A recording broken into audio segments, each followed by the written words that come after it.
यानी कि तत्वज्ञानी लोग ये बात जानते हैं कि जिस समय ये बुद्धि रूपा परमेश्वर की माया निवृत्त हो जाती है, यानी जो बुद्धि है ना, यही परमेश्वर की माया है। कि जब ये बुद्धि रूपा परमेश्वर की माया निवृत्त हो जाती है, पहले उस समय जीव अपने आत्म स्वरूप को जान लेता है, पहचान लेता है। आप देखो ये जितना अहमता ममता का विचार है, मेरा तेरा का जो विचार है, कौन करता है? बुद्धि तो करती है। माया है क्या? गोस्वामी जी कह रहे मैं और मोर तोर तैं माया। बोले मेरा तेरा यही माया है। और ये मेरा है, ये तेरा है, ये विचार कौन करता है? हृदय नहीं करता है, ये बुद्धि करती है। बुद्धि। आप देखो बालक बहुत छोटा है, उसे कुछ पता नहीं, किसी की भी गोद में चला जाएगा, थोड़ा बड़ा होगा फिर वो मेरा तेरा पहचानने लगता है। अच्छा, हम कहते हैं देखो सयाना हो गया। यहां जिसको जितना अधिक मेरा तेरा करना आता हो, कह रहे व्यक्ति उतना ही बुद्धिमान है। तो देखो बालक कितना सयाना हो गया। बोले अमुक व्यक्ति देखो कितना सयाना है। और यहां जो तत्ववेत्ता महापुरुष हैं, जिन्होंने सत्य को जान लिया है, वो कहते भाई यही भगवान की माया है।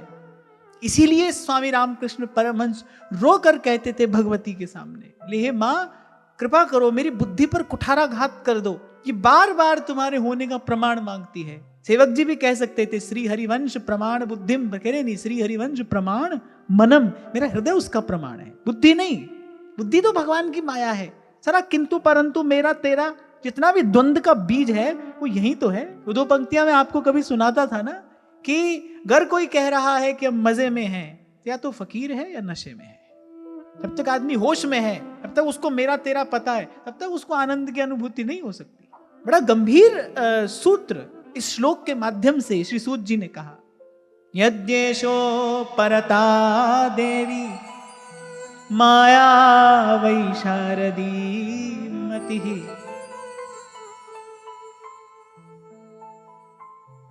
संपन्न एवेति विदुर्महिम्नि स्वे महीयते। बोले जब ये बुद्धि निवृत्त हो जाती है।